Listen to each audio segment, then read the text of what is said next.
After you watch this video, you will know everything there is to know about what to find on every card in Disney's Lorcana, the first chapter. Hello Rebels, and welcome to the place for any and all info on Lorcana. Now, I'm just going to jump right in to the card here. Now, first we have the circle around the number there. That is the inkwell icon. And what that means is that the card can be turned into ink or turned into a resource for use later in the game.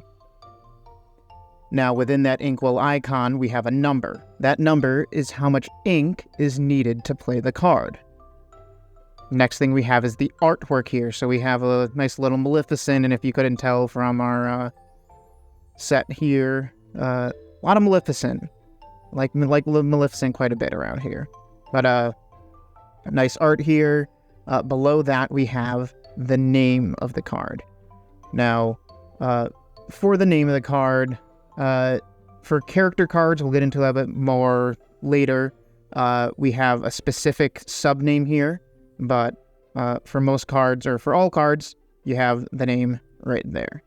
Now, the next thing we're going to have is the ink type. Now, this is shown by the color of the bar that the name of the card is on, as well as this little icon right down there below the name. There are 6 different colored inks in the game as of right now, and those colors are amber, amethyst, emerald, ruby, sapphire, and steel. Next up, we have classifications. Now, these differentiate between actions, items, and character-specific terms. Those are those little words right under there. We'll get into the more specifics of that later as well. Now, the next thing that we have here is the abilities and effects. Now, that is what you're going to find in the part of the card right here at the bottom. Now, not every card has an ability or an effect. If it doesn't, it'll be left blank. Now, something that most cards do have is a quote, which will be at the bottom. Most of the time, or I think every single time the card does not have a quote, that is because the abilities of the card take up too much space to allow for a quote. The last part that we are going to talk about here are the card specifics. Now, these are at the bottom of the card here on the black border. Now, first up, we have the artist's name, which is kind of pointed to by the little ink tip icon there. Then we have the card number. So for this card, you can see it says 49 out of 204. So you know in the first set there's 204 cards, and this is the 49th card in that set. You have the language, EN is for English, and then you have the set number, which is 1. So when they release set 2 later, that number will say 2. Now, the last thing we're going to talk about for this part right here is the card rarity. Now, for this card, it is a common card. Now, that is shown by the little circle ink splot right there. The next rarity of card we have is uncommon, and that is shown by this little shield-looking symbol we got down there at the bottom. Now, this Cheshire Cat card here, this is Emerald, which you can see from the green color there, and this is a pretty decent card for people who are building Emerald decks. Next card rarity we have here is rare, and that is shown by the bronze triangle at the bottom. Now, this card is in the Sapphire deck, which you can tell by the blue color there, and this is Let It Go. I'm sure half you are singing that song now in your head, but it's a nice little piece of artwork on this one as well. The next rarity we have is super rare.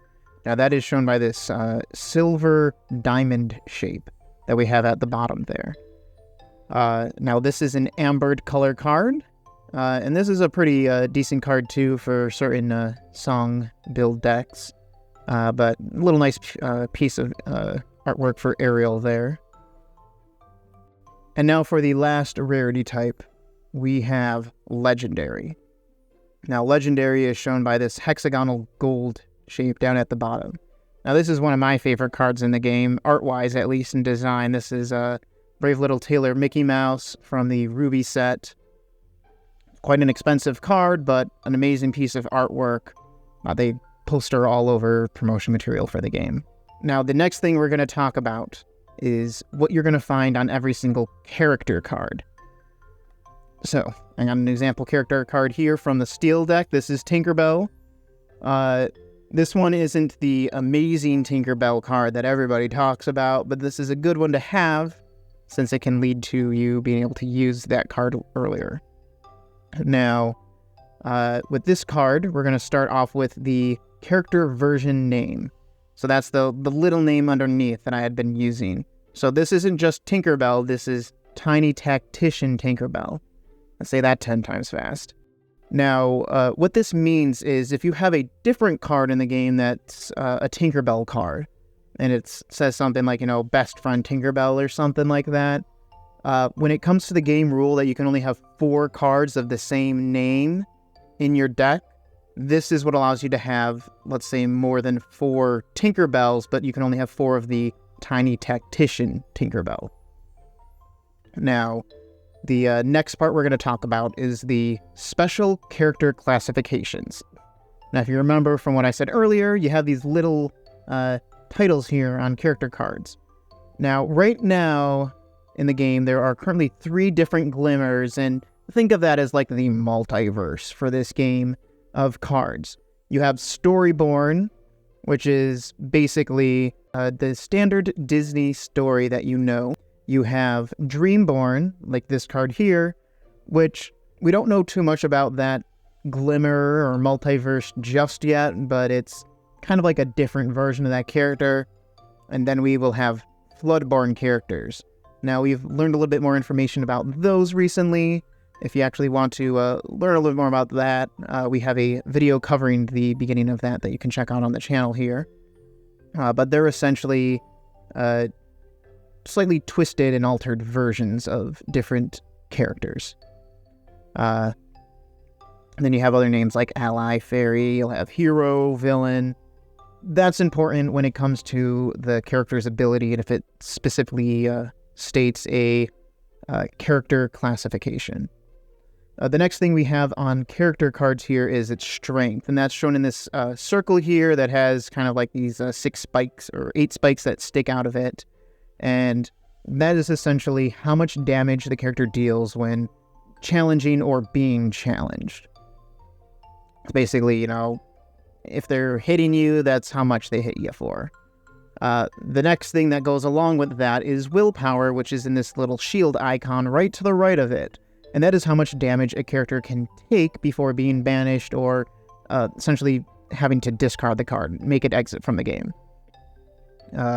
So those are very important when challenging and banishing in this game. The last thing that we're going to talk about is the lore value of a card.